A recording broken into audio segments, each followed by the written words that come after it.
ሰላም ውድና የተከበራችሁ የልጅ ቤተሰቦቼ እንዴት ናችሁ? ደህና ናችሁ? እኔ ደህና ነኝ፣ እግዚአብሔር ይመስገን። ሁሉ ሰላም፣ ሁሉ መልካም። እኔ ጋር ሁሉ ሰላም፣ ሁሉ መልካም ነው። ላይክ፣ ሼር፣ ሰብስክራይብ እያደረጋችሁ ቤተሰብ ሁኑ። ቤተሰብ ያልሆናችሁ ደግሞ ሰብስክራይብ በማድረግ ቤተሰብ እየሆናችሁ አዳዲስ መረጃ እንዲደርሳችሁ ቤተሰብ ሁኑኝ እያልኩኝ በአክብሮት ተጠይቃለሁ። ሌላው በአዲስ ቪዲዮ በአዲስ መረጃ ነው እየመጣሁላችሁ። እሱም ደግሞ ምንድን ነው በኢትዮጵያም እየተፈጠረ ያለውን በዱባይም እየተፈጠረ ያለውን በሳውዲም እንዲሁም በየመን ያለውን ደሰስ እያደረግን እንግዲህ የምናይ ይሆናል ማለት ነው።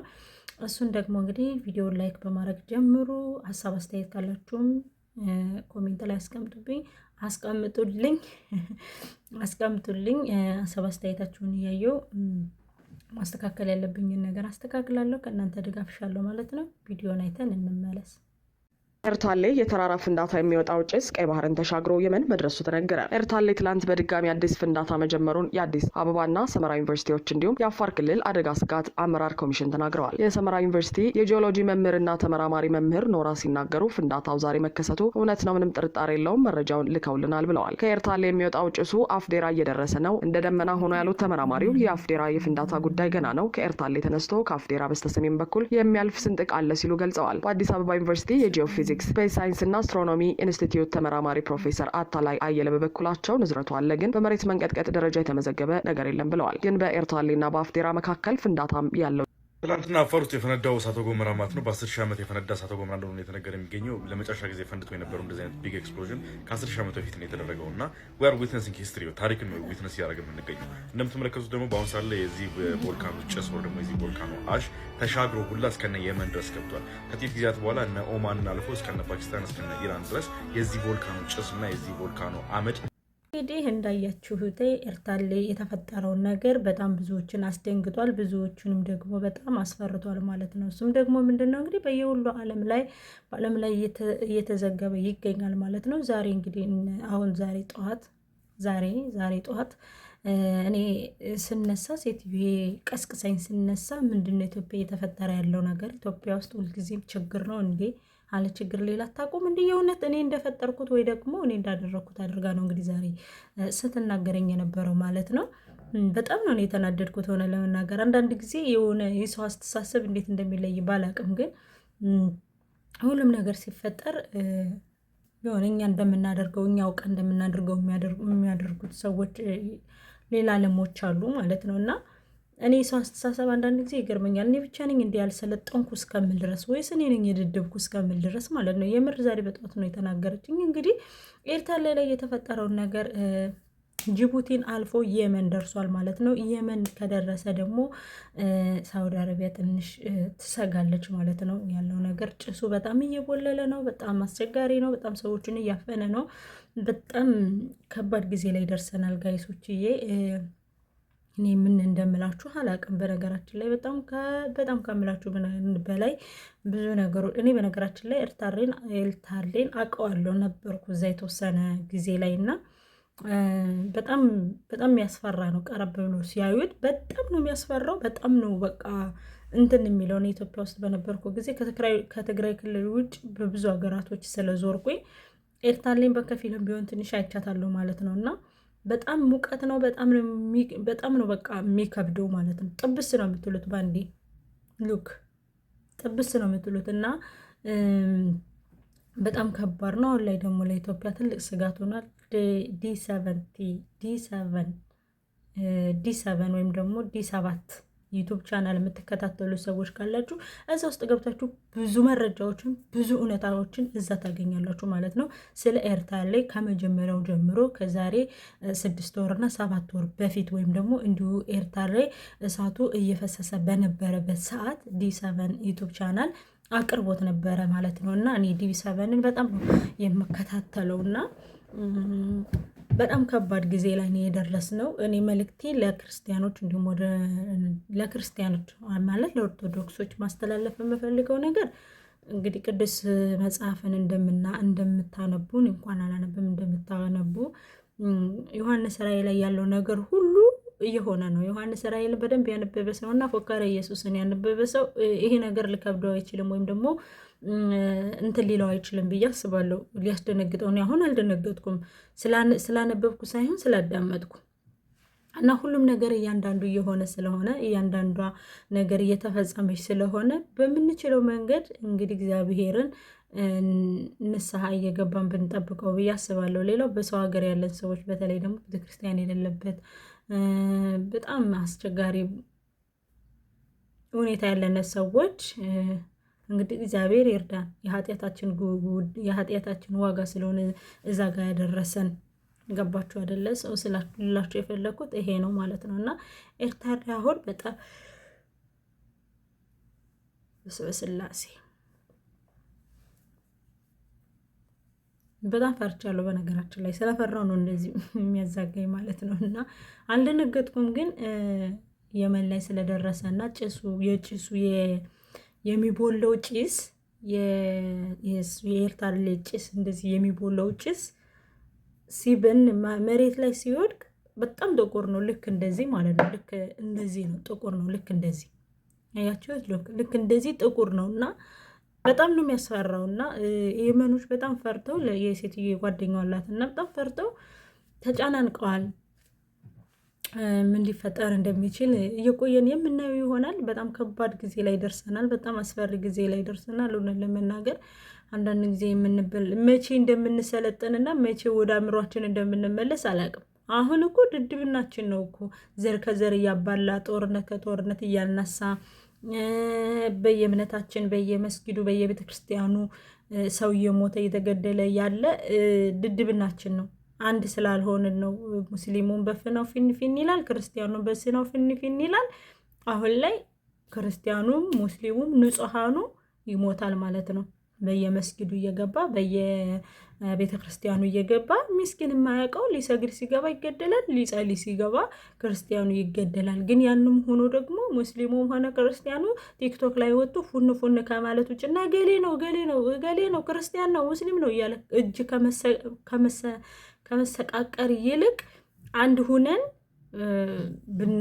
የሆነ አንድ ሁነን ያለውን ነገር ብናስተካክል እንደሚሻል ሁሉ ግን አሁንም ድረስ እገሊት እንደዚህ ሆነች ፊንፊን፣ እገሊት ሰለመች ፊንፊን፣ እገሊት ክርስቲያን ሆነች ፊንፊን።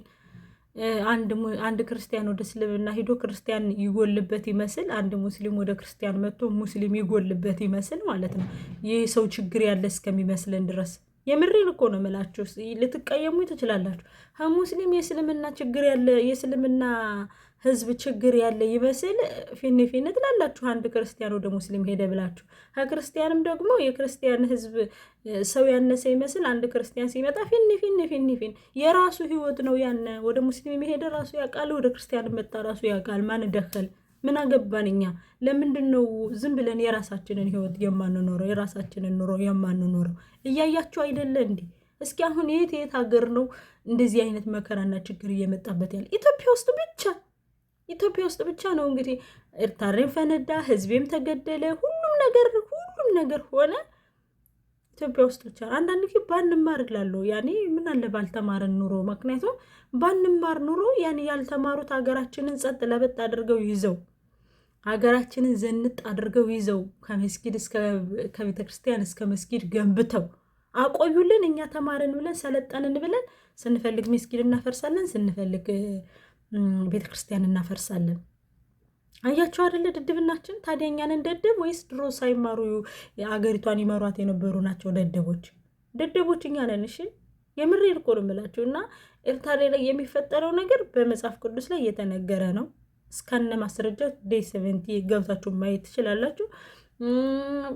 ብዙ ነገሮችን መጽሐፍ ቅዱስ ላይ ያለ ነገር ነው እየተፈጸመ ያለው። ታዲያ እኛ ምን ላይ ነን?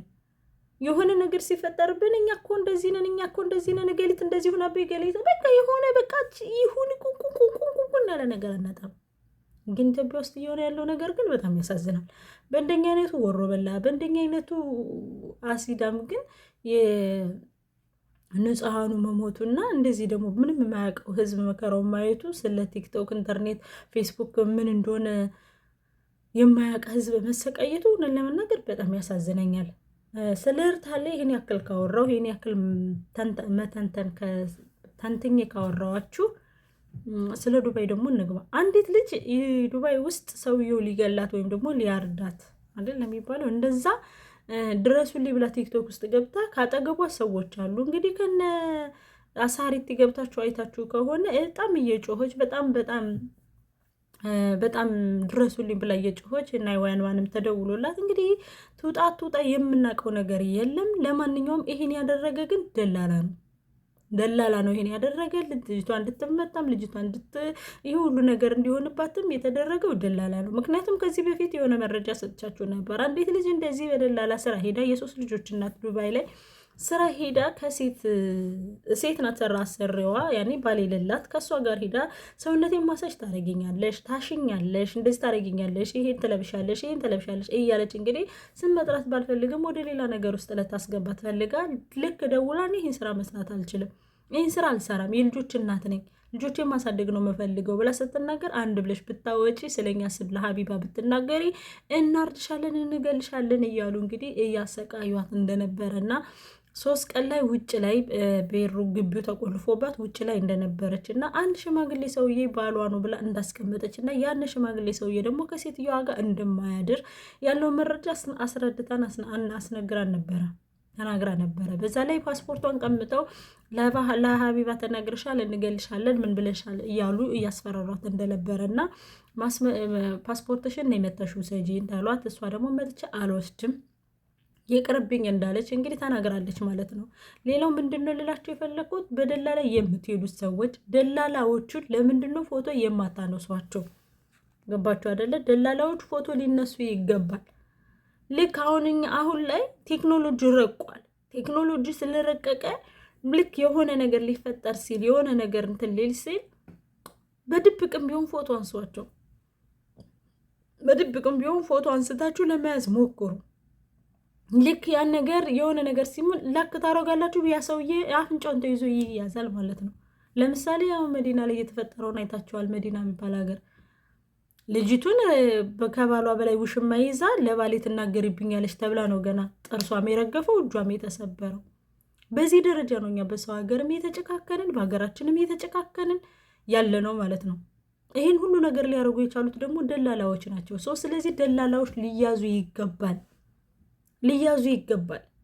የምሬ ነው። በጣም ደላላዎቹ ጨካኝ ሆነዋል። የድሮ ደላላዎች ላይ የአሁን ደላላዎች ደግሞ ይለያሉ።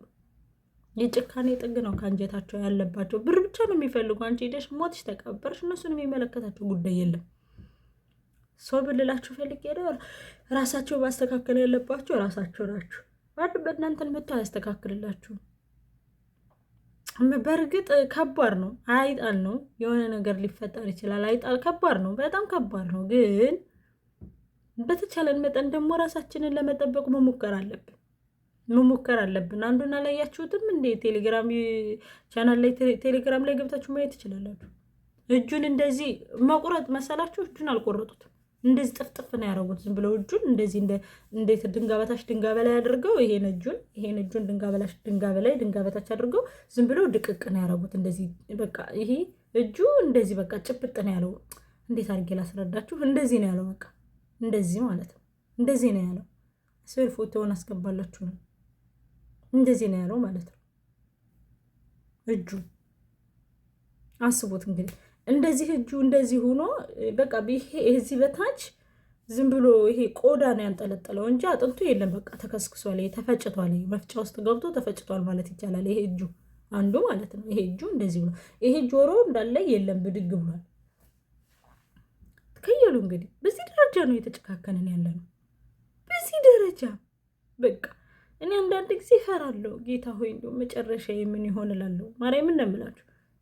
ታዲያ ይህ ሁሉ ነገር በእኛ ኃጢአት እንደመጣ እያወቅን እኛ ግን አሁንም ድረስ እየተመለስን አይደለም። ልዛዛባችሁ ብዙ ላውራችሁ ምናምን ፈልጌ አይደለም፣ ግን እስከ መቼ ነው እንደምንሆነው? እስከ መቼ ነው በቃ እንዲህ ተጨካክነን እንደዚህ በቃ የሆነ ርህራሄ የሌለን እስከ መቼ ነው? የምሬን እኮ ነው የምላችሁ። እኔ እንጃ አንዳንድ ጊዜ ሰው ሲጠፋ ማለት ነው ምኑ ነው የጠፋ ከማለት ይልቅ ደግሞ ምኑ ነው የዘጋኝ የምንለው ነገር አለ። የምሬን አሁን ላይ የመጣ ነገር የሆነ ሰው ሲጠፋባችሁ አብሯችሁ ካጠገባችሁ ሆኖ ሲጫወት ሲል የነበረ ሰው ኦንላይን ቁጭ ብሎ ሊጠፋ ይችላል።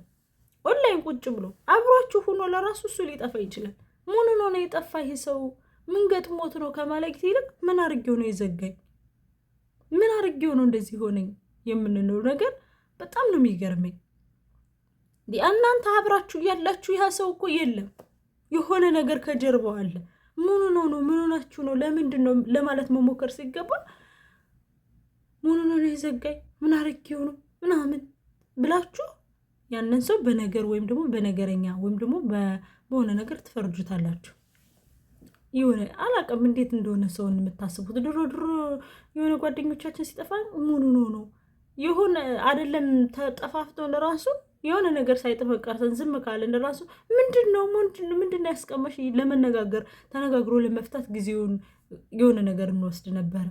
አሁን ላይ ግን እንደዛ እየወሰድን አይደለ። የሆነ ሰው ጥፍት ካለ ምን አርጎ ነው የዘጋኝ፣ ለምንድን ነው የደበረው፣ ምን አርጌው ነው ብሎ በዛው ነው በነገር ነው የሚቆድራችሁ እንጂ የእናንተ ችግር የእናንተ ህመም የእናንተ እንትን አይገባውም ለዛ ሰው ማለት ነው። እና ብዙ ወሬ ያወራሁባችሁ። ለማንኛውም ግን ቪዲዮ ላይክ እና ሼር ሰብስክራይብ እያደረጋችሁ ሀሳብ አስተያየታችሁን ስጡኝ። እስኪ በዚህ ሀሳብ ካላችሁ እንደኔ የጨነቃችሁ እንደኔ የከበዳችሁ እንደኔ በቃ በጣም ሁሉ ነገር ያስጠላችሁ መስራትም ከንቱ መስሎ የታያችሁ የሆነ ነገሩ በቃ አስጠልት ያደረጋችሁ እስኪ እንደኔ ኮሜንት ላይ አስቀምጡልኝ። ወይስ እኔ ብቻ ነኝ ወይስ እንዲሁ ሁሉም ሰው ነው እንደኔ ያስጠላው? እኔ ሆነን ለመናገር በጣም ነው ያስጠላኝ፣ አልዋሻችሁ። በጣም ከምላችሁ በላይ አስጠልቶኛል። በቃ ለምኑ ነው የምኖረው? ለምንድን ነው እየኖርኩ ያለሁት እያልኩኝ ነው እኔ ለራሴ ማለት ነው። እና ለማንኛውም ሪከርድ አበዛውባችሁ። ላይክ፣ ሼር፣ ሰብስክራይብ ያደረጋችሁ ቤተሰቡን አበረታቱ። ይወዳችኋለሁ።